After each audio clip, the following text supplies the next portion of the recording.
this episode, you will learn your English level: beginner, elementary, intermediate, upper intermediate, or advanced.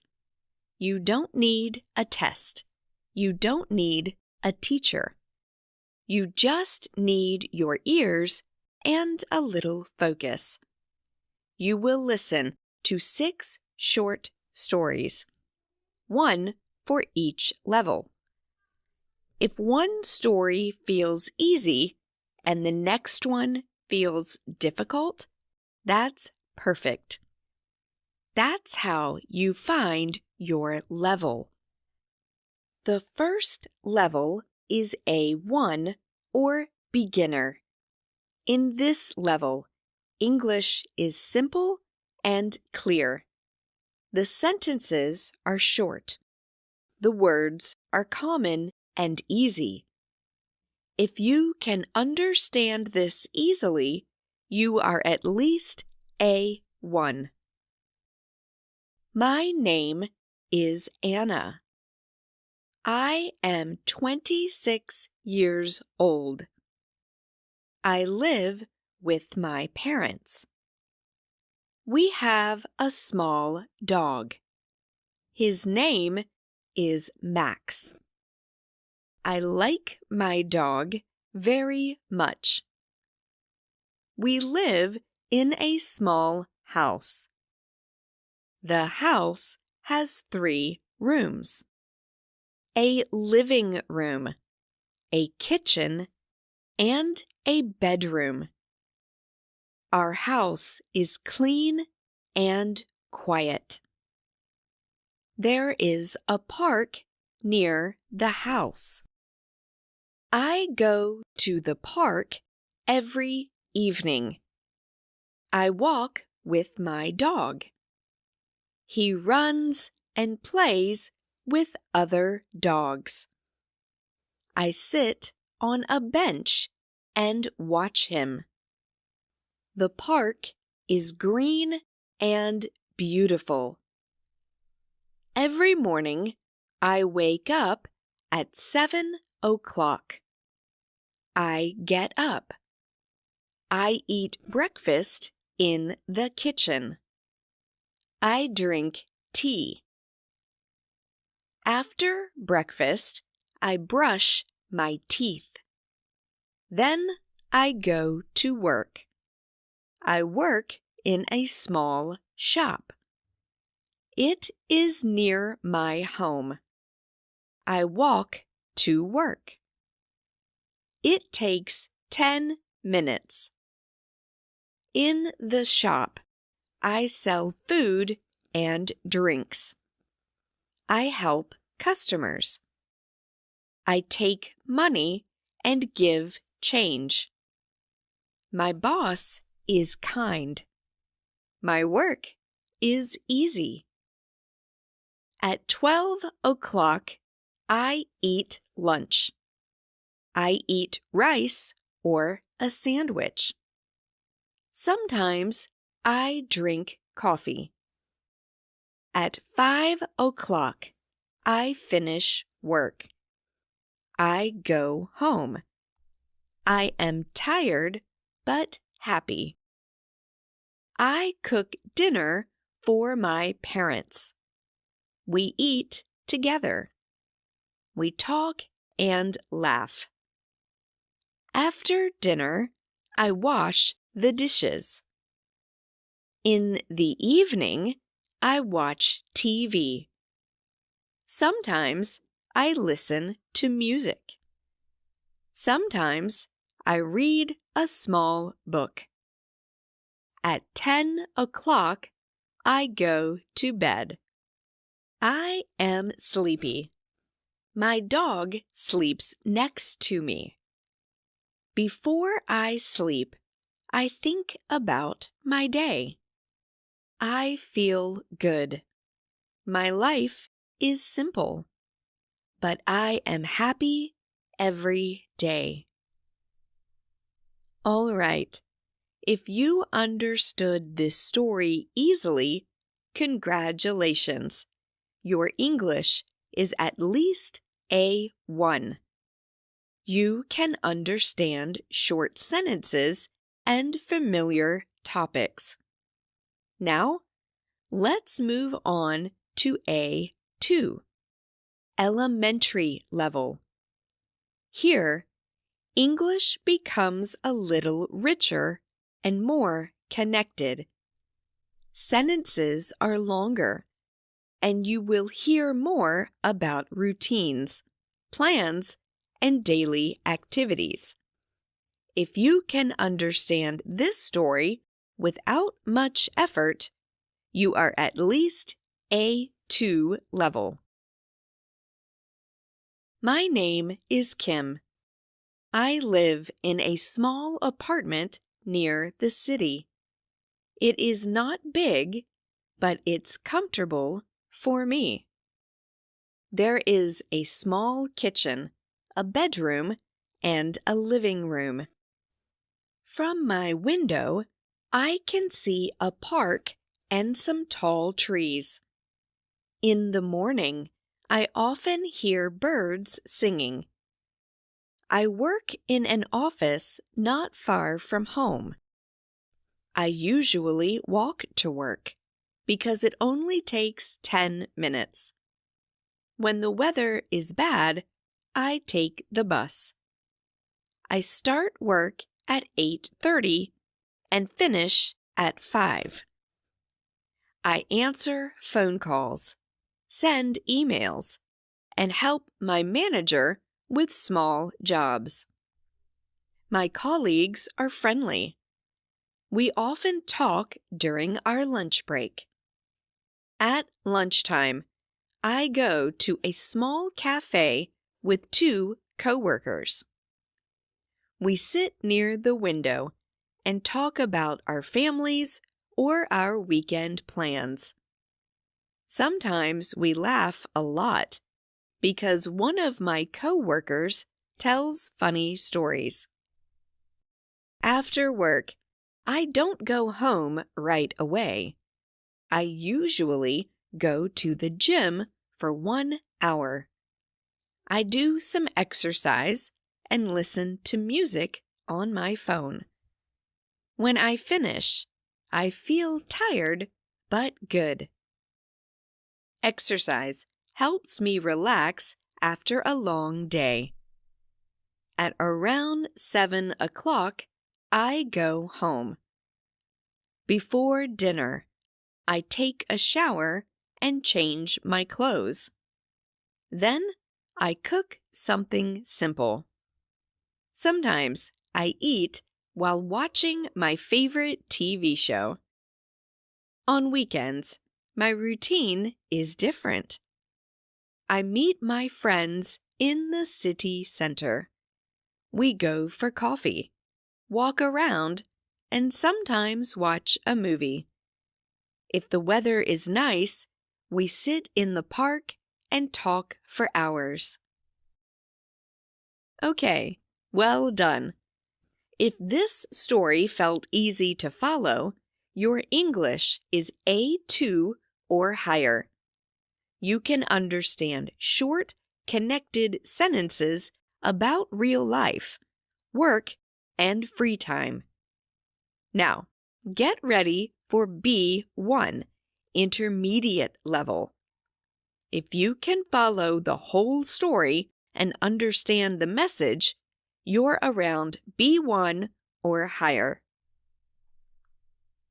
My name is Emma, and I work as a computer technician.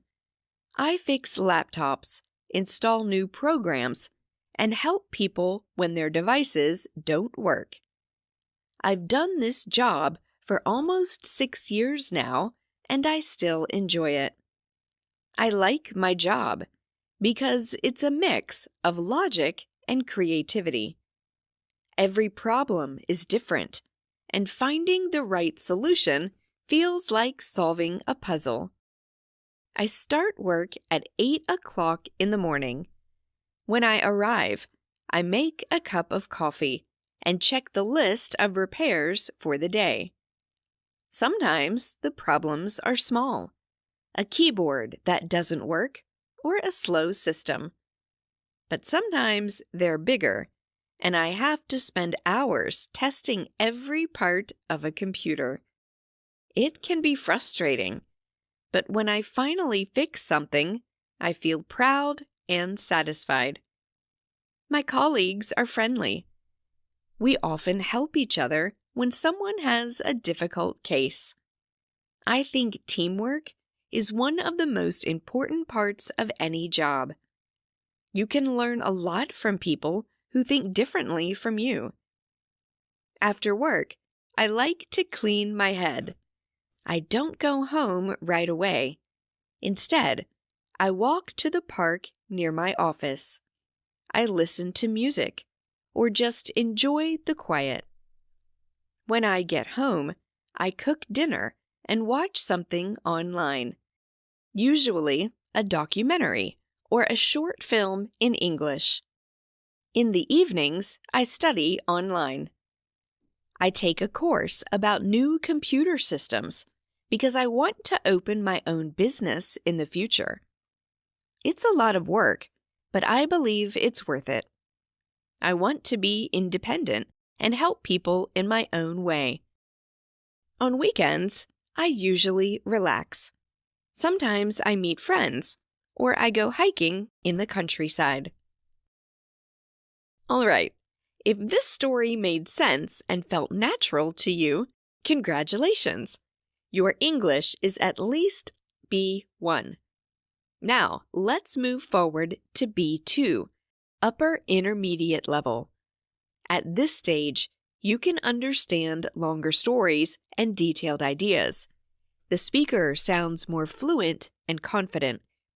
You will hear natural expressions, comparisons, and reflections about life and work. My name is Nina, and I'm a freelance graphic designer. For several years, I worked in a big company, creating logos and advertisements for clients. The job was safe, the people were kind, and the salary was good. But after a while, I began to feel bored and stuck. Every day looked exactly the same office, the same projects, the same conversations. I started to realize that even though everything looked fine from the outside, something important was missing. I wasn't growing. I wanted more freedom, more creativity, and more control over my time. So, 2 years ago, I made one of the biggest decisions of my life. I left my job and decided to work for myself. I remember my last day in the office very clearly. People brought me flowers and said kind things. But inside, I was both excited and terrified. I had no plan, no clients, and no idea how to start.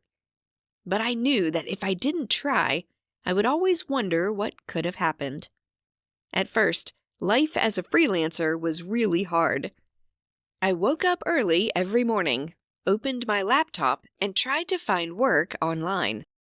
I sent messages to small businesses, emailed old contacts, and made a portfolio website to show my designs. Some days, nobody replied. Other days, a client would ask me for a project but offered to pay very little. It was difficult to stay motivated. There were days when I worked 10 hours and earned almost nothing. I cried a few times and thought about going back to my old job. But deep down, I knew I had to give it time.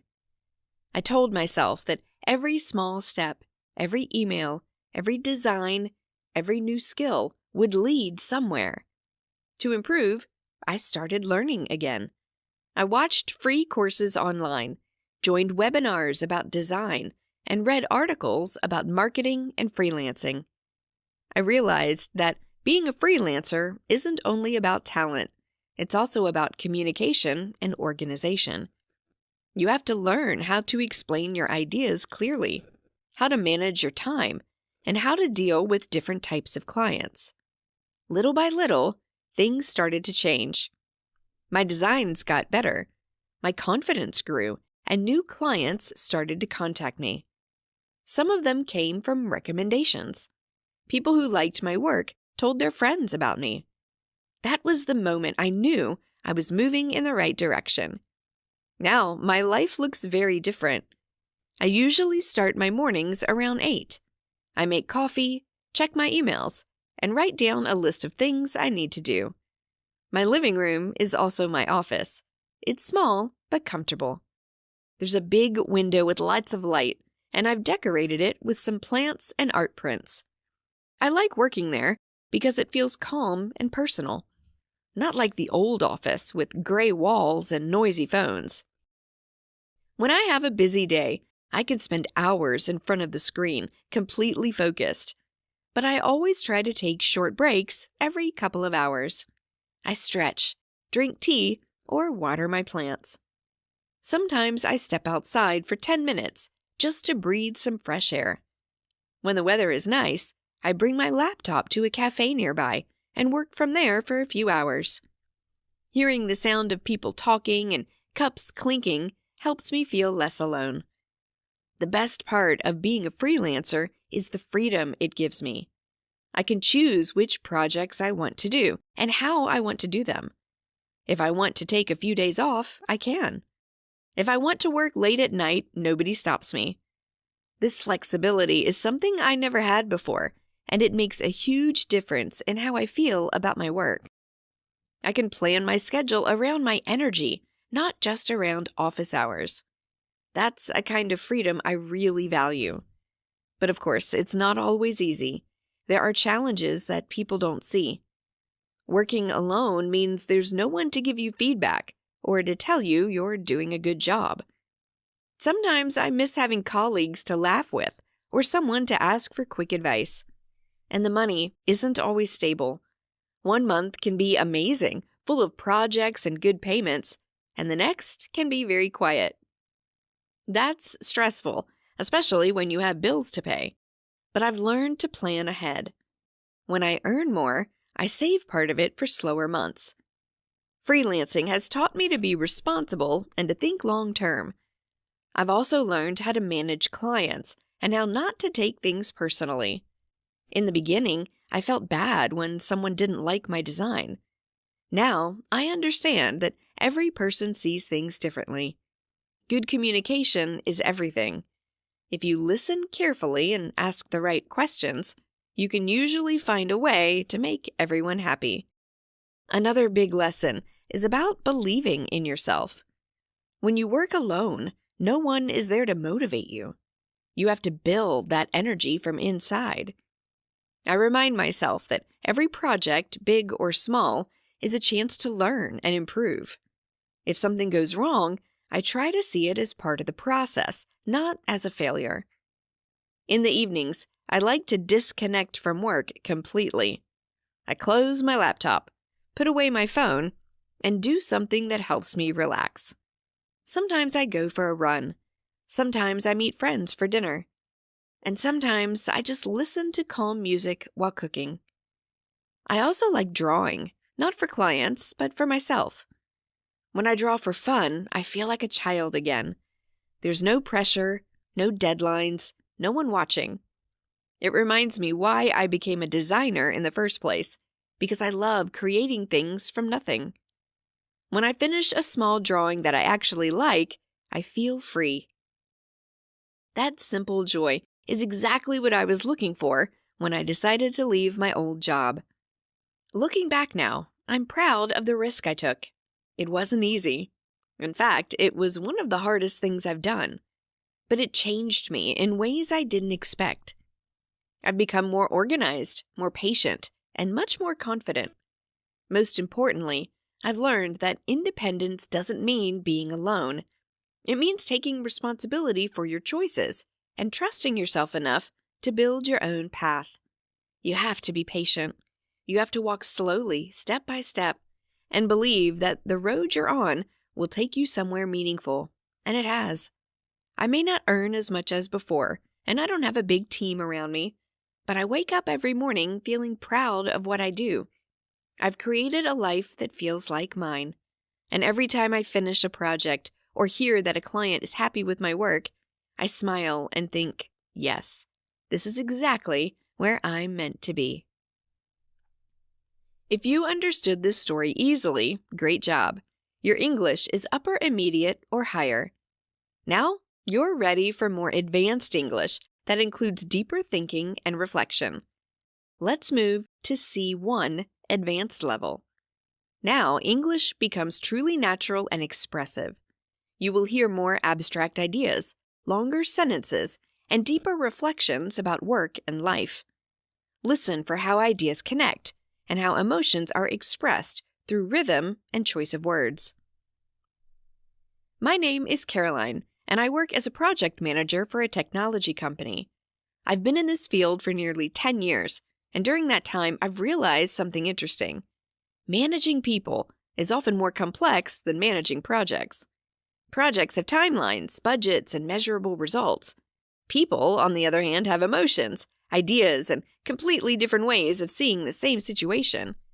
Balancing both is what makes my job so fascinating and at times so challenging. A typical day for me starts early. I like to arrive before everyone else while the office is still quiet. That first hour sets the tone for the rest of the day. I make a coffee, open my laptop, and check the list of ongoing projects. I read messages from clients, go through updates from the team, and try to predict where potential problems might appear. That's my time to think, plan, and prepare before the energy of the day begins. When the team arrives, the office atmosphere changes. There's movement, conversation, and a sense of purpose. Every project is different. Sometimes we're developing a new app. Other times we're improving an existing system. Each task requires coordination between developers, designers, and clients. My role isn't to do the technical work myself. It's to make sure everyone has what they need to do their best. I connect people, remove obstacles, and keep everyone aligned. In a way, my job is like being a bridge, linking different parts of the process so that communication flows smoothly. When someone on the team feels lost or stressed, my instinct is to listen first, not to give orders. It took me years to learn that leadership doesn't mean having all the answers. It means creating an environment where people feel safe to ask questions and share ideas. Most problems at work don't come from lack of skill. They come from lack of understanding or poor communication. If you can help people feel heard, they usually find their own solutions. I've also learned that good leadership is not about control, it's about trust. When your team trusts you, they'll tell you the truth. They'll admit mistakes, share feedback, and take responsibility. But trust doesn't happen overnight. It's something you build slowly through consistency, fairness, and respect. You can't just demand it, you have to earn it. In my team, I try to be transparent about decisions. If something goes wrong, we talk about it openly. I'd rather have uncomfortable honesty than quiet frustration. People respect clarity, even when it's not easy to hear. When the team understands the why behind a decision, they accept it more easily, even if they don't fully agree. And when things go well, I always try to celebrate it even in small ways. A message of appreciation, a quick team lunch, or a few words of recognition. It costs nothing, but it matters. Of course, things don't always go perfectly. Sometimes deadlines move, clients change their minds, or unexpected technical problems appear. In those moments, my job is to keep everyone calm and focused. If I panic, the team will panic too. So I try to stay grounded and remind everyone that mistakes are part of the process, not signs of failure. We talk about what happened, fix it together, and move on. Blaming people doesn't help. Learning does. It's about turning setbacks into lessons. One project I'll never forget was a big software launch 2 years ago. Everything was ready, or so we thought. 2 days before the release, the system crashed during testing. The entire team stayed late, trying to find the issue. Everyone was tired and frustrated. Instead of pushing harder, I asked everyone to take a short break. We ordered food, stepped outside, and talked. Not about work, but about anything else. An hour later, one developer suddenly realized where the bug was. It took just 10 minutes to fix. That moment taught me something valuable. Sometimes progress happens when you stop forcing it. Pressure can blind you. Perspective brings clarity. I often think about how much my job has taught me about life in general. In work and in life, everything comes down to communication. When we speak clearly and listen carefully, problems become smaller. When we ignore, assume, or rush, Small issues grow into big ones. That's why I try to stay honest and calm, even under pressure. I've learned that tone can be more powerful than words. A kind voice can solve what 100 emails cannot. Another lesson I've learned about is resilience, the ability to recover after things go wrong. Projects fail, clients leave, budgets change. But if you keep your mindset steady, you can always rebuild. I tell my team that resilience is like a muscle. It grows each time you use it. When something doesn't work, we don't see it as wasted time. We see it as training for the next challenge. After long days filled with meetings, screens, and deadlines, I crave silence. That's why I enjoy quiet activities like walking, reading, or cooking. Cooking for me is almost meditative. It's one of the few things where I can focus on one simple task: chopping vegetables, mixing flavors, waiting for something to simmer. It's a small reminder that not everything has to move fast to be meaningful.